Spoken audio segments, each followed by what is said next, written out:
Joint so fresh, you gotta Shazam it. Coming through loud and clear. It's Power 102 Jam.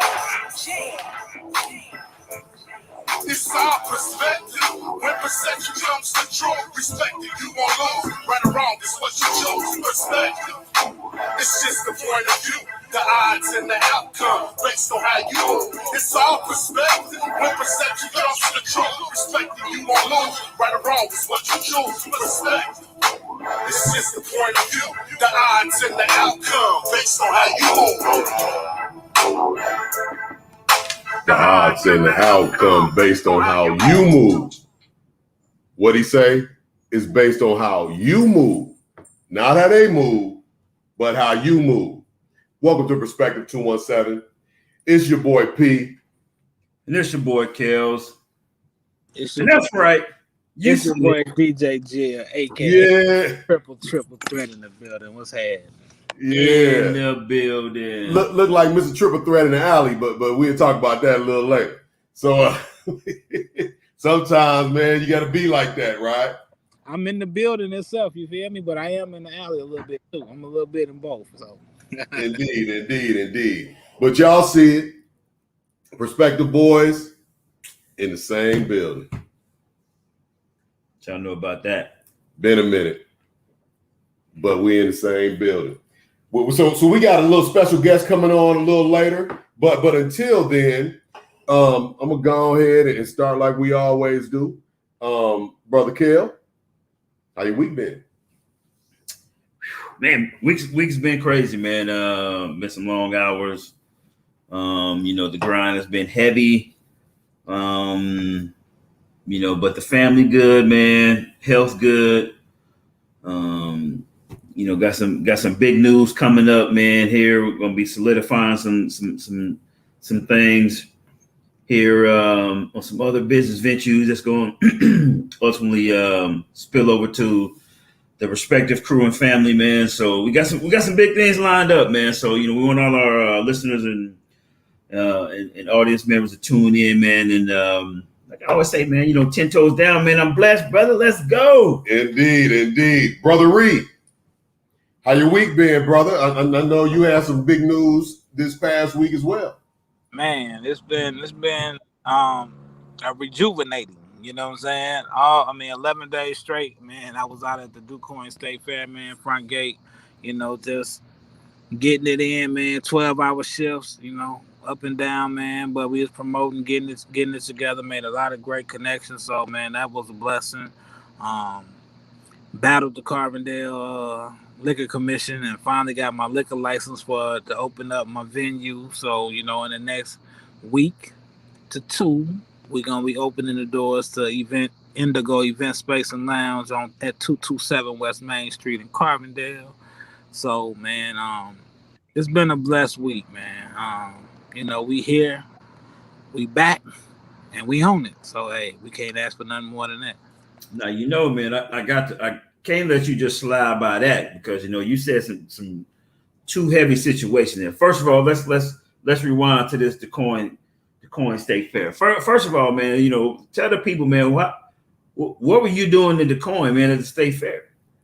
Man, we was at the front gate. We were one of the official radio sponsors of the fair. We was at the front gate for all 11 days. I was DJing and playing music live. I had Plinko game. I had a Wheel of Fortune game. You could spin the wheel, win prizes. We gave away Ludacris tickets. We gave away En Vogue tickets. We was having a good time, man. Just connecting with the people, networking, and setting the vibe. When the DuQuoin State Fair hit me up, they said, "Man, you're gonna be the first thing that people see when they come in the fair. We want you to set the vibe. When people feel good, they like to spend money. They like to have a good time. So." I was the vibe setter. Man, that's what's up. So DuQuoin State Fair, that's in Illinois, DuQuoin, Illinois. Yeah. Which is for those who aren't from Illinois, but you're familiar with college sports, that's down the street from the SIU Carbondale Salukis, D1 AA school. in Southern Illinois, about 3 hours south of University of Illinois, in Illinois. Yeah, that's where the street machine nationals go down there. The DuQuoin State Fair is actually known as the biggest state fair in the state of Illinois. You know what I'm saying? So, it was definitely this is the first time ever that a black radio station was ever on the grounds of the DuQuoin State Fair as a vendor. That's the part I want to kind of dive in, man, because I know you said they reached out to you to get the vibe, right? You're basically the focal point when you come into the state fair, and to have that vibe and that energy. It was hot from what I'm hearing, man. Right? And you giving these people, entertainment as they're coming through the door.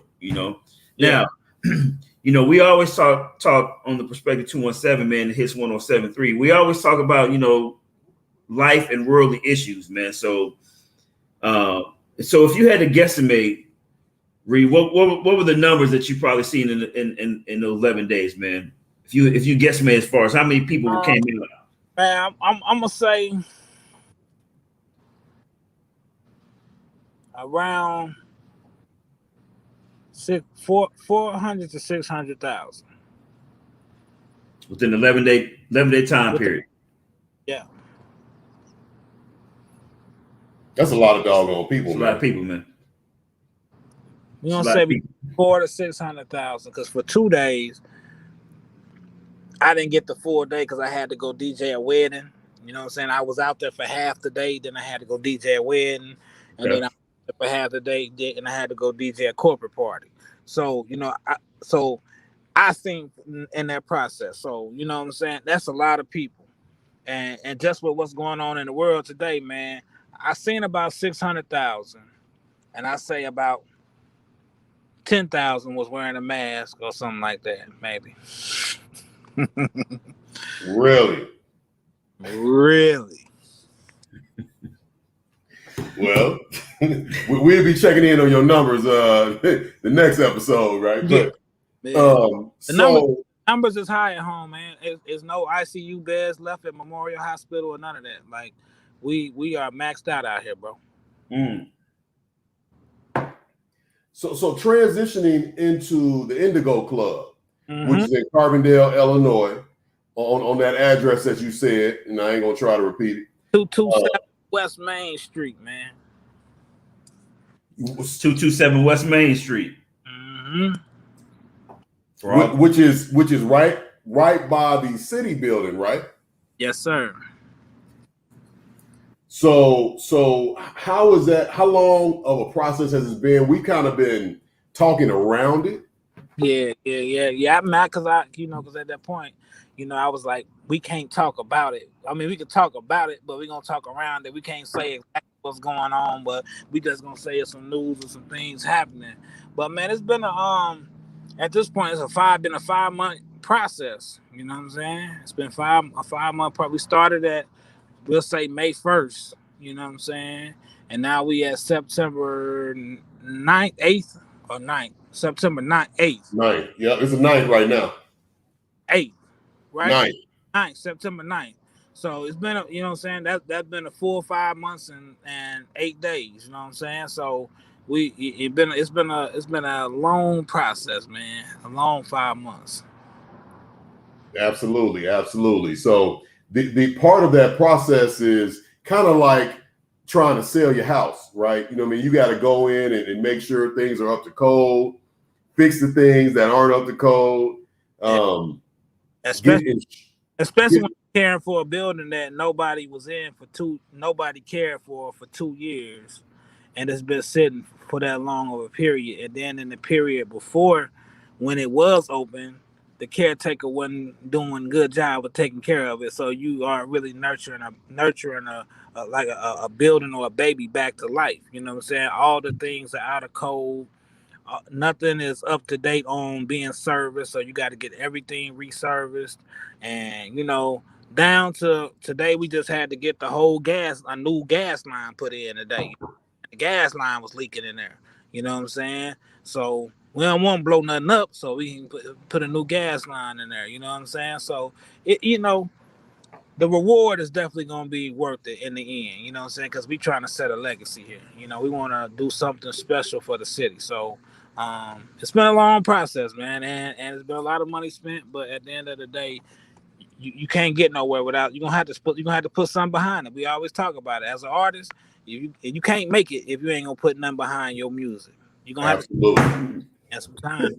Absolutely. So we see our mighty fine guest in the waiting area. Bro, you got a squirrel on she's your arrived. You got a squirrel on your grill. Cooking. and Kel, I've learned a lot about her in a very short amount of time, but I would love for you to introduce our upcoming guests. Okay.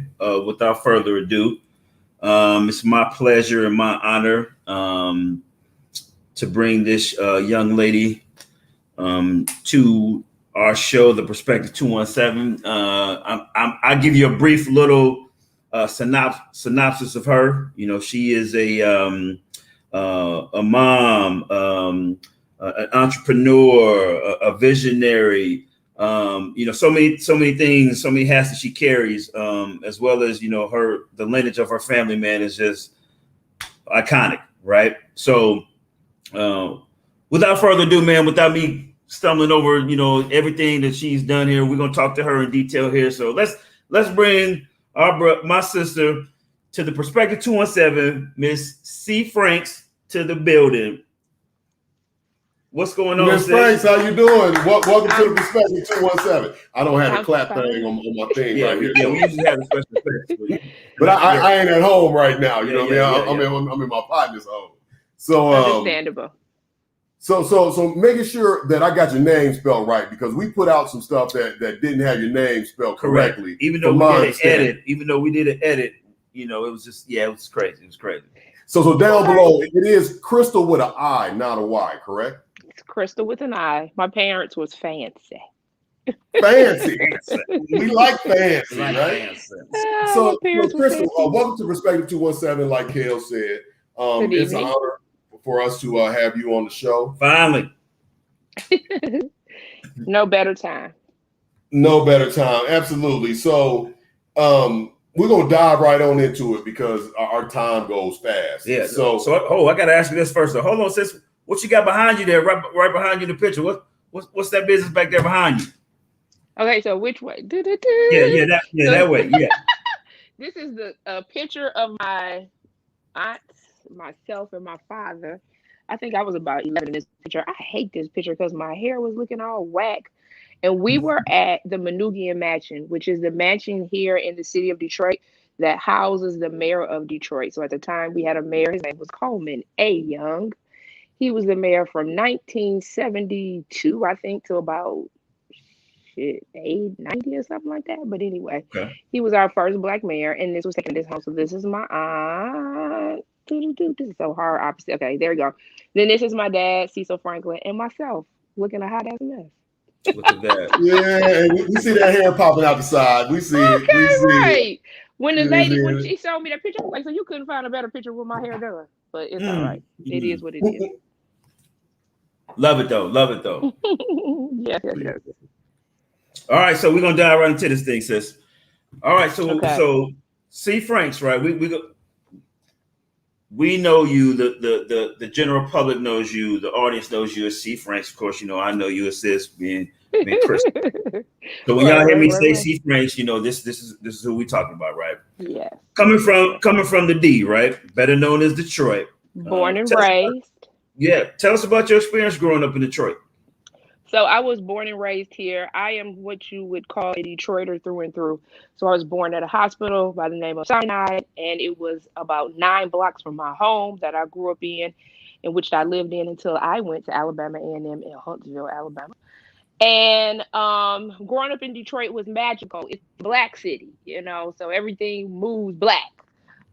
Because we had the mayor at the time, and my family was an influence in the city. It was a great time to, move and shake in the 70s and 80s here in Detroit. That was when, you know, money was flowing. Motown was still had a presence here. The car dealerships were still doing very well. We had a large population of educated Black men and women. So I'd have to say I had a very, I guess everybody else will be like, oh my God, your childhood was magical, but to me it was just normal.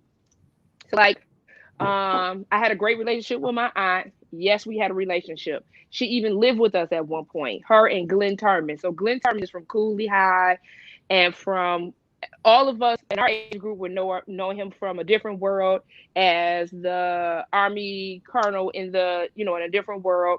And then he's been on several other things.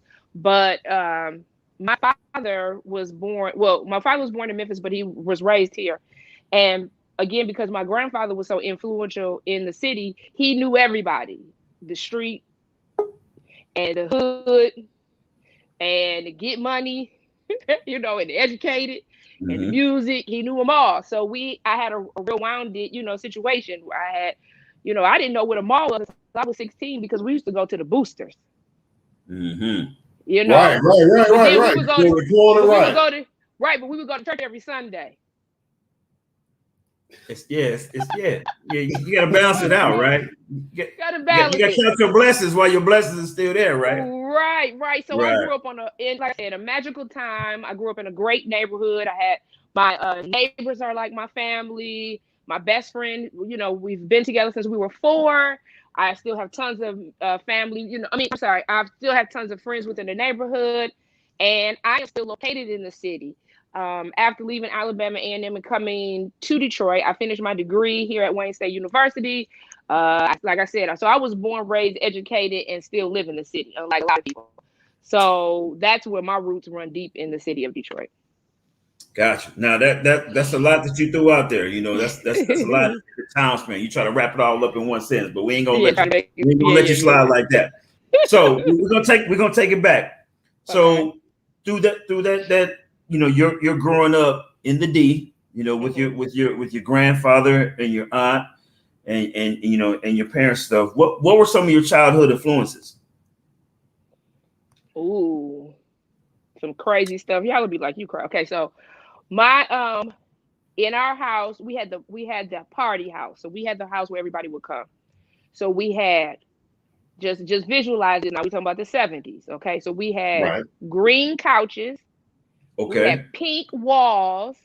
Okay. We had purple carpet. Okay. And purple curtains. Did you have the plastic on the furniture though? No, we didn't have the plastic. So y'all took the plastic off. Okay. We took the plastic off. We had a pool table in our basement.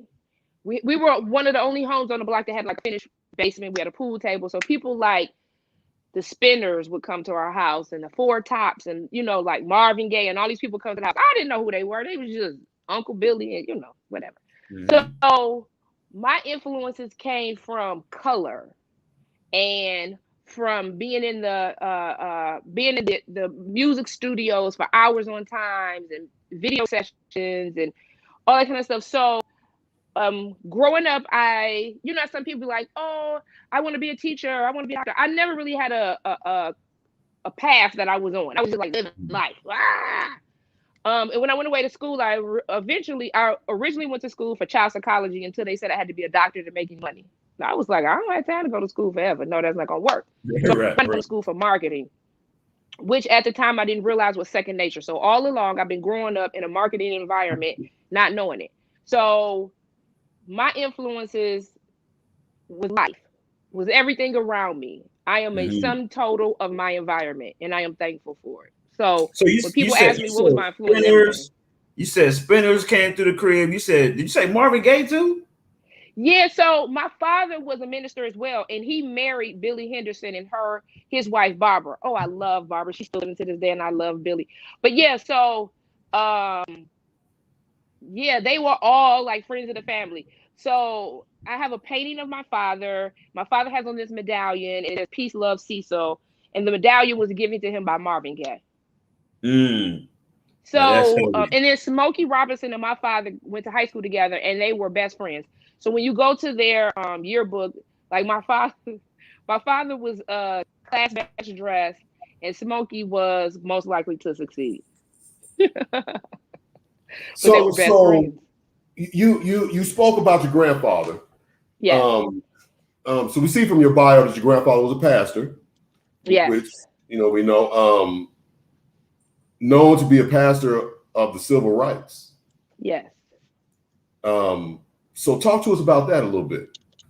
So this is him right here. Hold on, His let me make name it is bigger. okay. His name is Reverend CEO Franklin Clarence Levon Franklin, and he Mm. was my grandfather, and he was considered the father, one of the fathers of the civil rights movement. So in 1963, right in front of the "I Have a Dream" speech in Washington D.C., Martin Luther King did the speech at my grandfather's church first. So this picture was taken. They did a walk here in Detroit. So the walk in Detroit was the prequel to the one in D.C. So they did a march because my grandfather was upset about the.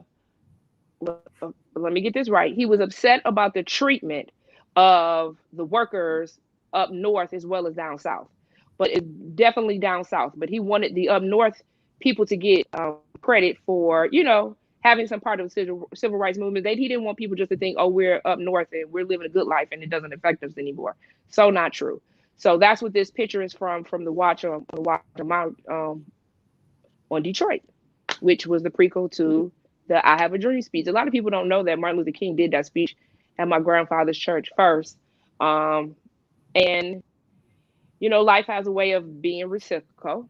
So I went to a school that spoke foreign languages, and I also went to a school that did rhetorical programs. So 12 years ago, I had a group of children who did the "I Have a Dream" speech, Japanese, Chinese, French, and Spanish. And then this past year, I brought them all back together as grown people now. They're married, they have children, and all those kinds of things. And we talked about what the speech meant to them. And we kind of played the speech back and let them watch it. So my grandfather was an advocate, and I am too. I'm heavy on voting. That's my thing. Make sure you vote. So what was that like? Just kind of a follow up to that, because you dove into our next. How was that having? I mean, okay, so your childhood was kind of unique, right? Because you had all these things that people like dreamed of that was just kind of normal and common practice to you, right? You had people that some people were brought into this world too, right? That the songs that these people sung, and they're in your living room or in the basement or somewhere at the house. And then on the other side of not the entertainment side, but the what really matters side, you know what I mean? Making the world more balanced for all side.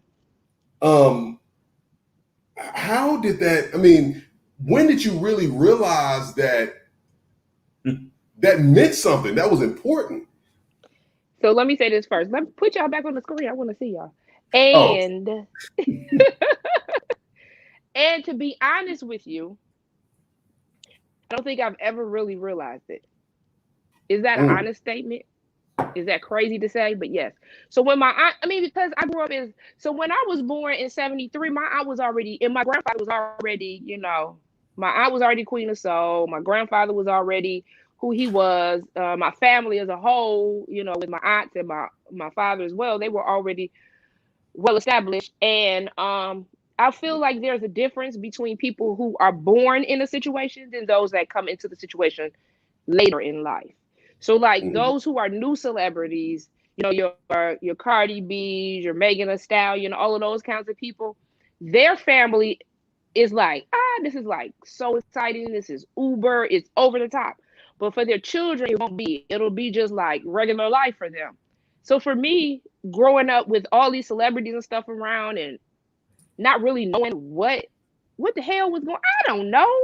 You know what I'm saying? I don't know. I don't realize it. And I don't really I still to this day can't wrap my mind around the magnitude of the greatness of both of them, the greatness of my family as a collective, because When my grandfather died, I was 6. So I was very Ooh. young when that happened. But on the flip side, I was 46 when my aunt died. So I had so she was the longest living relative I had on that side of the family. So my aunt Carolyn, which was their younger sister, died from breast cancer when I was about 9. So I was very young when she died. And then my father passed, then my aunt Irma passed, then my aunt Vaughn passed, and then Aretha passed. So they've all passed from cancer. So that's one thing. And again, I would go all these places with her. I mean, I've met a Barack Obama, even Donald Trump, Cyndi Lauper. I mean, the list goes on and on. I'm not that one who talks about all that kind of stuff, but it's just weird because it's like, yeah, I got Samoa on speed dial. I can text message Vivica while we're talking, but for everybody else, it's like, oh my God, you got me. And I'm like, that's just my Right. cousin. That's just my sister. So it's. I don't know. It's hard to explain it. To be honest, to answer your question, when did I ever realize the magnitude of my family?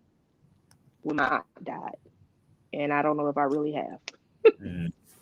Yeah. That's interesting because that's growing up in that environment, especially as a shorty, with all these influential people that have come through your doors and that you sat down and had dinner with and laughs and hugs and as a young kid, and then growing up, as a young person and a young adult and then a grown woman, and now being able to look back, and say, wow, like, that was Smokey Robinson in the crib. That was, like my aunt, is Aretha Franklin. Like, I mean, like that's normal for you, where we like, oh, snap, let's go and get this. No, this like I don't tribute even album. tell people. So one of the things Kelly can testify is that I don't tell nobody who my You aunt do is. not. It's you have to find out either from somebody else or through casual conversation or I googled your name and why is your name next to hers? I had a friend. I put a post up not too long ago. I put a post up and he was like, I even know Aretha was your aunt. And we graduated from high school together, and that's been 30 years, and that's on the truth. I do not. When I came to college, I didn't want nobody to know. And unfortunately, I came to a school where there were other Detroiters, so that blew my cover before I even got there. But still, most people will be like, the thing that's really, so when I met Jill Scott, she was like, you regular. I'm from Detroit. What the hell did you think I was about to be? She was Right. like, you regular as hell. Like we was talking about oh my God, the Cosby Show, and just, like she was like, you regular. I'm like, but what if I had my gas and lights cut off like y'all did? Like I'm regular. Right. So that man, we could probably talk about this topic all day. So this is what I want to talk about too. So with all that background, right, with all that influence and all these iconic people walking through your doors, you leave Detroit. And then you go to Alabama A&M. What made you pick Alabama A&M? Go Bulldogs! A&M. You. So listen. Okay. If you want to know, so first of all, my father graduated from Morehouse. Okay. My aunt went to Bethune, and my grandfather went to Lemoyne College. So I didn't know anything about anything else. I knew Spelman, I knew Morehouse, I knew Howard, I knew Central, I knew FAMU, you know what I'm saying? I knew Meharry Medical College. That's what I knew. Growing up in my environment said, if you want any kind of money or support, you want to this Black institution. So hence how I winded up at a Black, which was cool with me because Detroit was so Black. I don't think I could have survived in the PWI. So that, everything was meant to be. I didn't apply. So I went on the Black College tour my junior year of college, and we didn't even go to A&M. A&M was not on our list. But again, I have friends from Detroit, my very good friends. One of my girlfriends from kindergarten, another girl that lived down the street from me, they went to A&M. And the stories, and I came to visit, and I was hooked. The craziest thing was that I had never spent any time down south. So that was my first environment was, coming to Alabama. So it was very different from Detroit. Not only that, I wasn't the best student. So my grades didn't say I could go to Spelman or Howard. I had to go where I could go. You know what I'm saying? And that's just the real. And unfortunately, with my father passing so young, I didn't get the prep that I needed to go away to school. So I'm not going to say I wasn't successful at A&M. I could have done a hell of a lot better. But I just didn't know all the things necessary to make it click and work. So those are the things that I brought to the table when my daughter got ready to go to Howard. I knew that there were some things that she had to do procedurally that would make this work. So all I know was that A&M was the best choice I ever made in my life. If I could do it again, I would relive every moment, same way, everything the same way. And again, I am so grateful for those opportunities that I had at A&M and Huntsville. And when the first time I came down there, we was trying to find it. They was like, go over there, so up the street around the corner by the Piggly Wiggly. I said, what the hell is a Piggly Wiggly? By the Piggly Wiggly. I found out. Right. Yeah.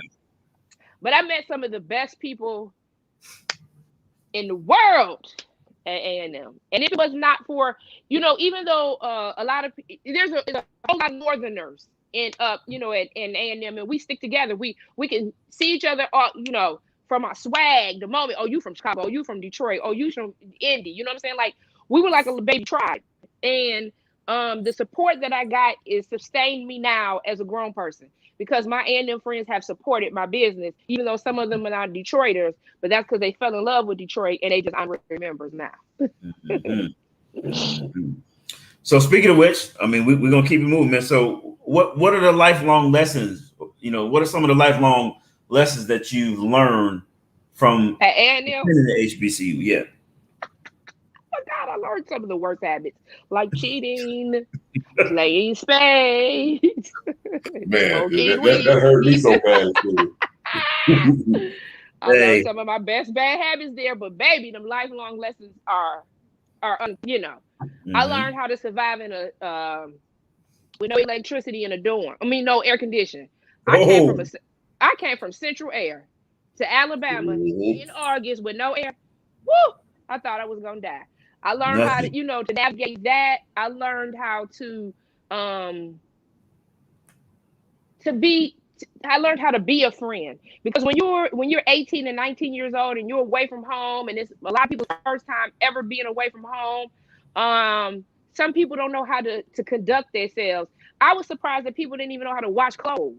I'm like, what the hell did your parents, what kind of, just those kinds of little things, paying bills on time, learning how to navigate the Black college financial aid situation, just being resilient, learning how to speak up for myself. Those are some of the greatest assets I think that the Black college experience gave me, other than all of the great parties. Yeah. That part right there. Great parties. Great party. Another bad habit we're gonna talk about. Okay, right. So I never partied on. I only partied on Friday, Saturday, and maybe Sunday, Monday, Tuesday. On Yeah, got it. No. That's the only time you did it publicly. Yeah. Those only times. Understood. So we spoke a little bit about the late great Aretha Franklin, the Queen, being your aunt. Yes. So your aunt's vision and body of work it truly touched hearts of millions of people. Yes. Old, young, middle age, it just don't matter. That she just has that it. Yeah. Right? Yes. So Respect, the movie, was released. Yes. Tell us about that movie premiere. I know y'all probably like, how she got props everywhere, but if y'all only knew, I'd be having to have all this stuff to do. If you didn't have props, I would be kind of looking all crazy, questionable. So the movie premiere. Okay, so let me just start by saying this.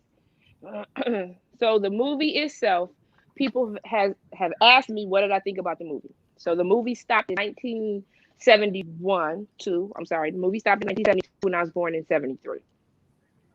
So that Aretha, I don't know. That's just the honest, right? That's Aretha. I think they did a great job at what they were given and what they had to work with. I think Jennifer Hudson did the best she could with what she was given and what she was worked with. There is room for many more movies, because the way I feel about movies, whether it was that one or the other one that National Geographic did, as long as people have the desire and the need and want to know about my family and to explore my aunt's life and explore my father and my grandfather and my aunts, I'm welcome to it, good, bad, or ugly. Because every family has bad things going on in it. It's just ours is public. And again, because I was born into this, I can handle it better than anyone else who just thrusted, oh shit, your father was a crackhead. I knew that. He went to rehab. And your point is what? So those are the things that, you know, I'm grateful that I'm tough in the skin about, you know, those kinds of things. So I enjoyed the movie. Again, I appreciated everything they did with the movie. The only thing that pissed me off was that they didn't give my mother a speaking role. All she was doing was standing in the kitchen. I would have liked to see whoever would portray my mother, considering my mother is actually the only living person who was portrayed in that movie. So everyone else in the movie is passed except for my mother. So that was quite interesting. The movie premiere in Detroit. So the movie premiere in Detroit was amazing. You know, she came in, she did some promotions around the city. She went to my grandfather's home, that kind of thing. I had met her previous to the opening, so we, you know, kind of chummed it up and we talked about her respect necklace and that kind of thing. And I actually watched the movie, but I have not watched the movie completely. And when I say that is at the very end of the movie, they go to a live feed of her singing, and I'm just not ready to see that. So when that particular part of the movie came on, you know, I decided to excuse myself. But I'm grateful and I'm thankful for anyone who's interested in pursuing anything about my aunt or my family. You know, there's many celebrities who are past and gone and people don't even know who they are, or no one's interested in their family. So I'm just thankful for that. And I'm even more thankful because I got a piece of the pie in the process. Oh, well, see, that's what's up. So getting a piece of the pie. That's interesting. You stated that because you created your own lane and brand as well, right? So tell us the name and how did that come about? So I have a brand. It's called CFranks, which is, of course, is a shortening of my first and last name that some friends from high school gave me about 20 years ago. We were brainstorming. I've always been a brainstormer about entrepreneurial situations. So this is when the internet first got started and you had dial-up AOL. I wanted to have an internet cafe for kids to come after school. Always a kid, girl. When kids to come after school to have somewhere to work, and the name of the cafe would have been CFranks. So the name just stuck with me. And the brand is one-of-a-kind conversational pieces for men, women, and children. I originally started the business in 2013 making handbags out of blue jeans and putting a word of wisdom in each one. That got a little stale. Couldn't figure out my niche market and how to really make that work. And in 2015, I was diagnosed with skin cancer. And during my recovery,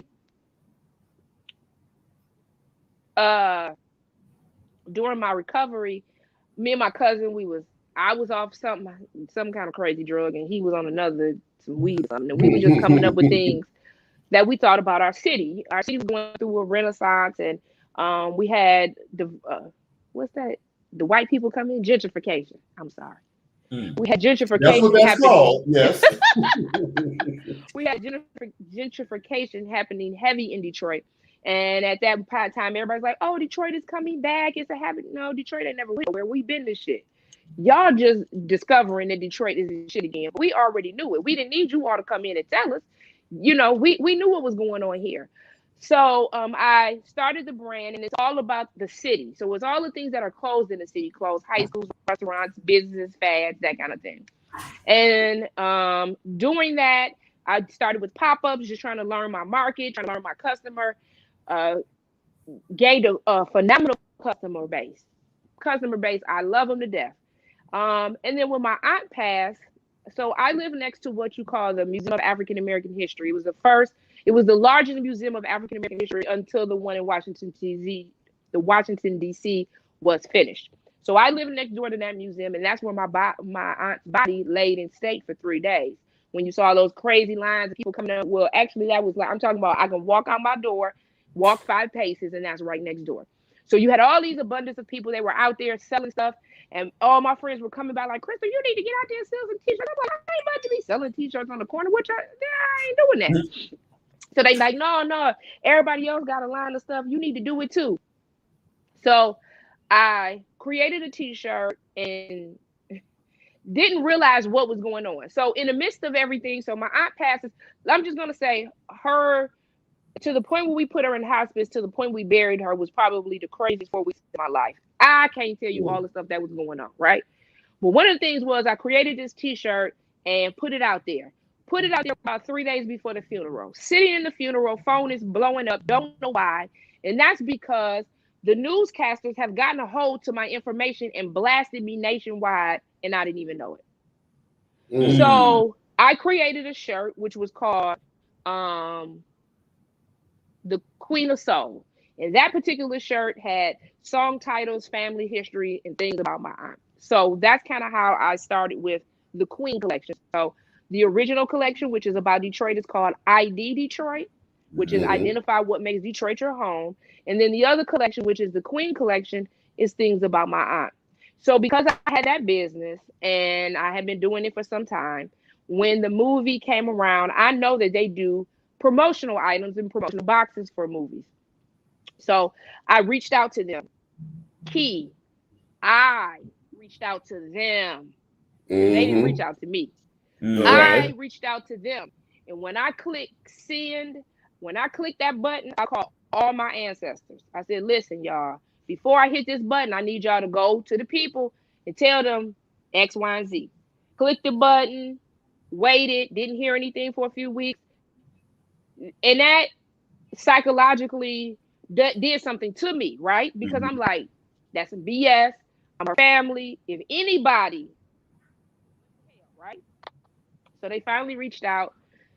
Come to find out that they had pulled 4 other Black women from the city of Detroit and had been working with them for over a year.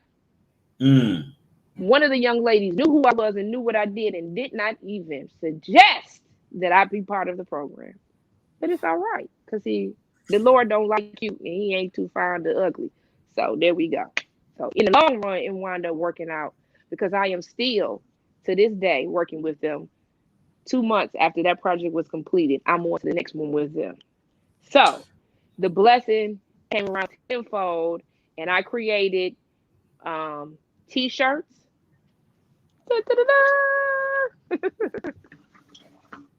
I created a t-shirt. I put this on. This artwork is on lapel pins that you can wear on your shirt, barber capes, masks, and we also barber capes, t-shirt, mask, and the lapel pin. Those were the things that they chose for this particular project. So within this t-shirt is, again, things about my aunt. But what we did was we made it just say the word respect in gold. So I was blessed for them to allow me to put my name on my items. So when the movie premiered and they started sending out promotional items, everyone got their items and it had that CFranks tag on it. They also had a promotional box. I should have grabbed one. And in that promotional box, they put my mask in it. In that box, it had items from the other Black women who they chose to be a part of the project. But because of me doing such a great job at this project, again, they allowed me to work on the next project. And I am just totally happy and super psyched behind the opportunity. You know, So you're telling me, sis, within the lettering on that t-shirt, respect, there's Detroit. No, I'm gonna pull it. Let me see if I can see it. So, School Days, which was her song. She's a grandmother. She has 4 songs. Sparkle was the movie she done. 77 top 100. Can you see that? It says Chain of Fools. Yeah, A rose is still a rose. So it just has different stuff, and then there you go. AC Frank's original. I see the CFranks original at the bottom. Yes. So I So was just, like I said, I was just grateful for the opportunity. so and I know I've seen you promoting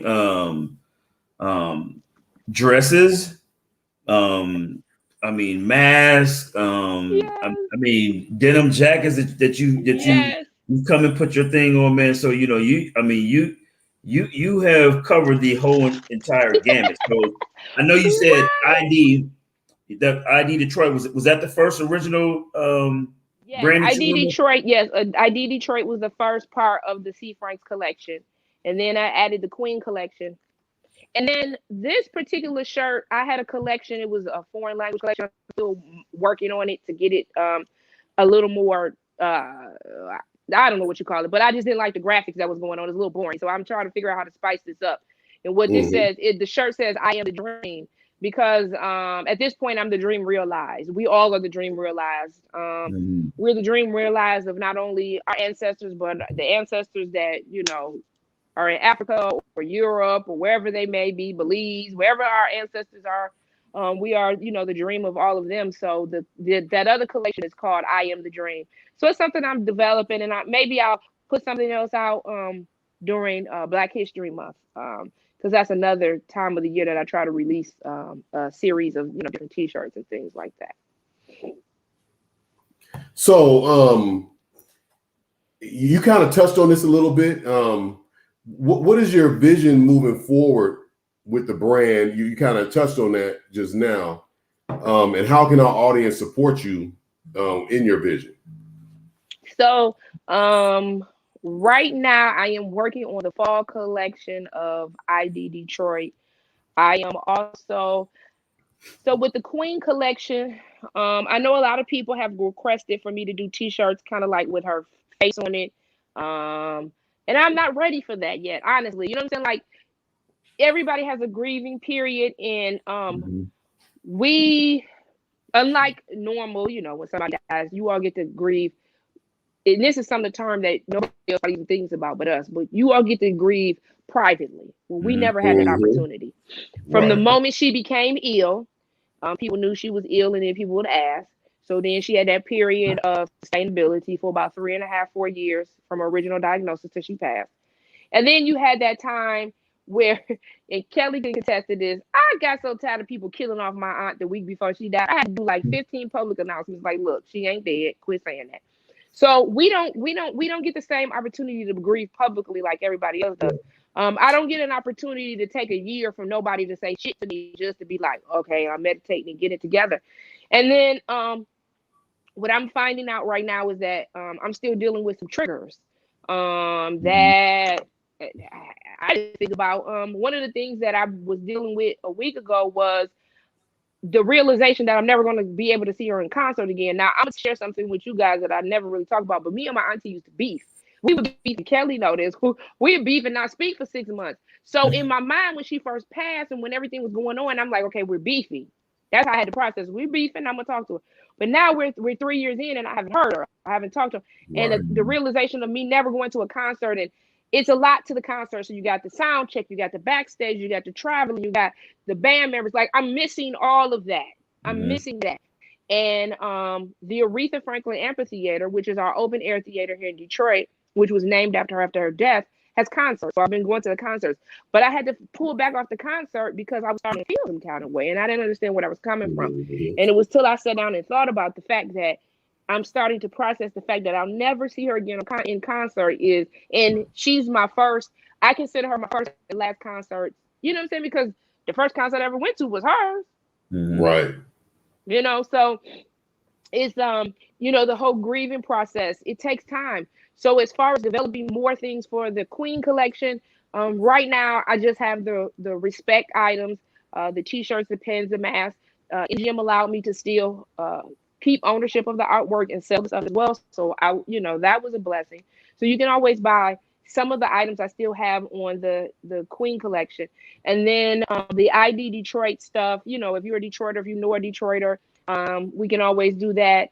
My vision is to open the collection, the ID Chicago, the ID Indianapolis, the ID Jacksonville.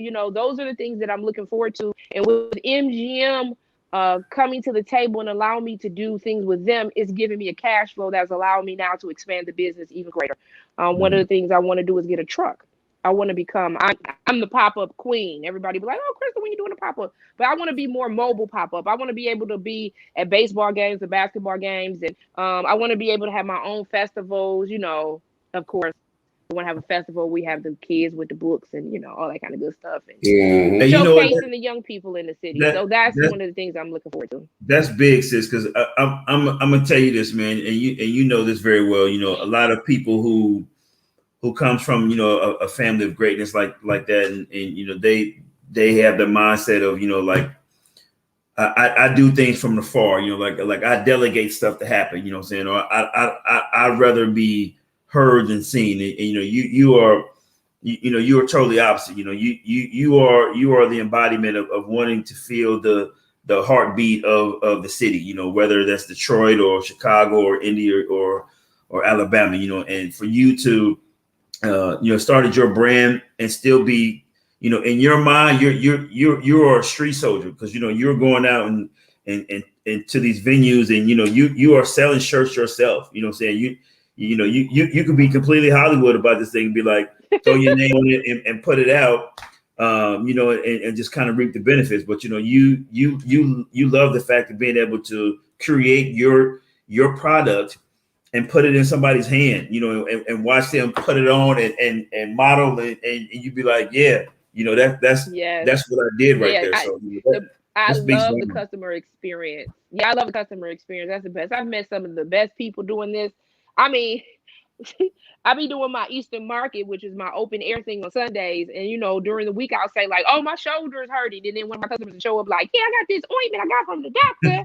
And you just rub it on. I'll be like, okay. But right. Yeah, I mean, they send me birthday cards. It's been, you know, like I said, I am just totally thankful and blessed from the opportunities that ID Detroit and the Queen Collection has afforded me. I never, when I was, you know, in high school, or I never thought I'd be slinging T-shirts, you know, doing merchandising for, you know, major movies like Respect, and I'm doing something for Adam's Family too. That's my new project. You guys got it first, but yeah, and then to get phone calls, you know what the greatest thing is that I have an opportunity to support my friends as well, to come on people, you know, like your show. It's a blessing to be able to share my story with you all. And I don't know if your partner knows this, but you know, Kelly, I watch y'all. So when Kelly was trying to explain to me what the platform was, I was like, yeah, like I haven't seen you all. So I like being able to support my friends and family in their ventures. You know what I'm saying? And I'm grateful that, you know, you even called, because you don't have to call. And then, you know, I wasn't about to call you and be like, we gonna put it on the show. That's just not my thing. I know. So Crystal, if people want to purchase T-shirts that are not in Detroit, but they want to buy them from Oklahoma, or buy them from I need Illinois, the one you're wearing right now, or the one you have on in the male version. Yeah. I know. With some that'll fit a broad shoulder, right? I mean, that looks so like, I go up to, so ladies and gentlemen, I go up to a 5X. Okay. If I try to put that one on, or you got on right there, I think it look my arms would be all twisted up. This one about too tight for me. So how can be reached on all social media platforms under CFranks? So Instagram, I'm CFranks Original. Facebook, I'm CFranks Original.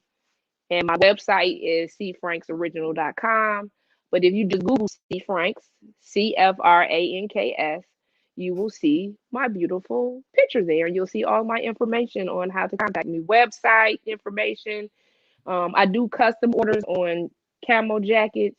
I'm not about to drag that one up off the floor, but I do custom orders for camo jackets, and that's what Kelly was referring to. I do custom orders for blue jean jackets.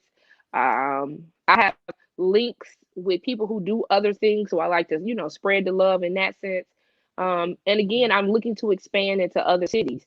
So eventually I'll be reaching out to, you know, other cities to give me the things that made the city hot when you were hot. And I'm actually looking to partner with the people in the other city, because one of the things about selling my brand is that again, the conversation.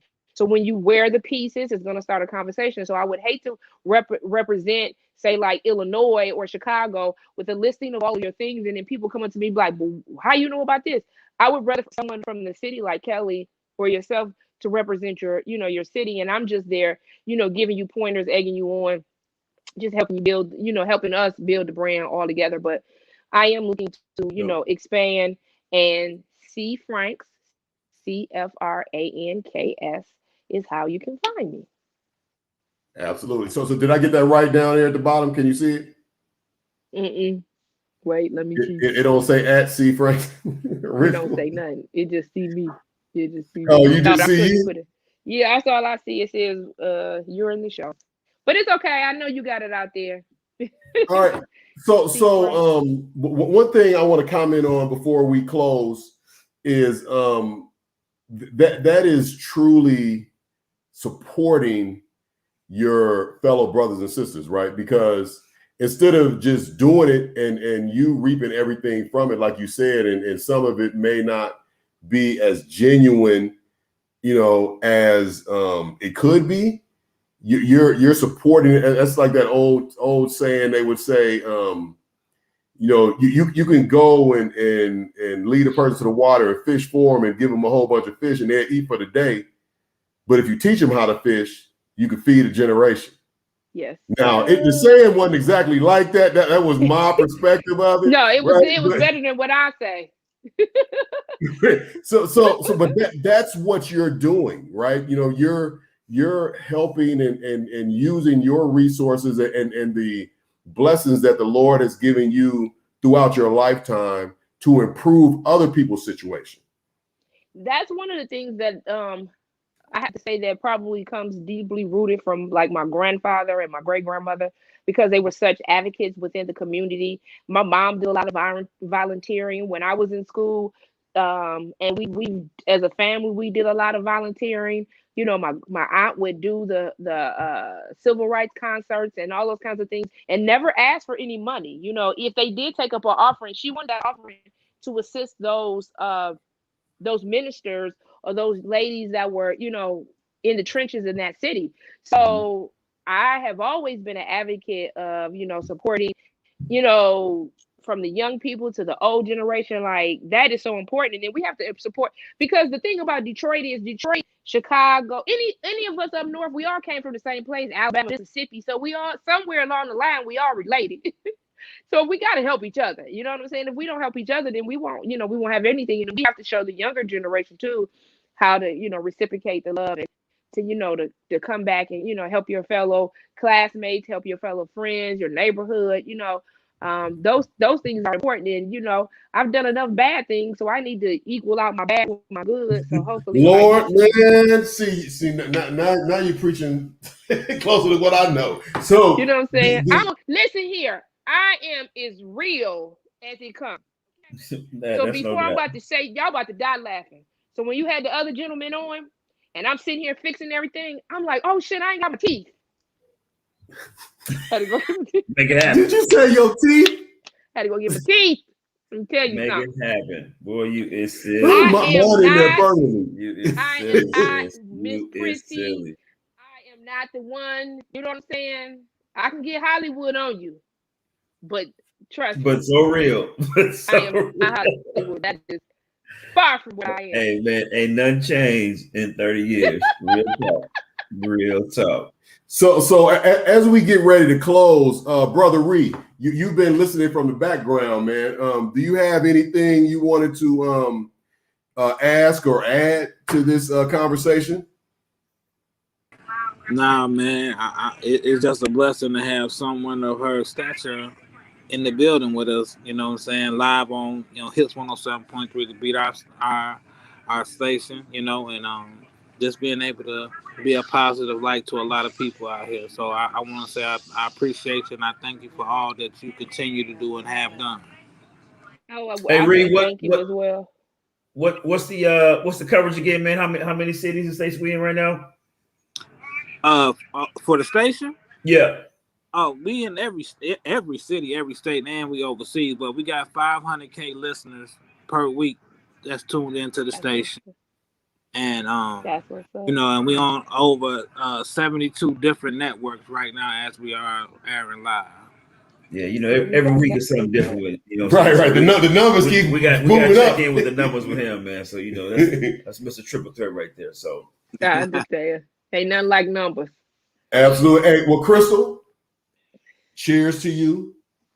Many. Yep. I don't know what the hell that is, but okay. Cucumbers and lemon. I'm trying to look. Cucumbers and lemon. I'm trying to lose weight for next year's homecoming.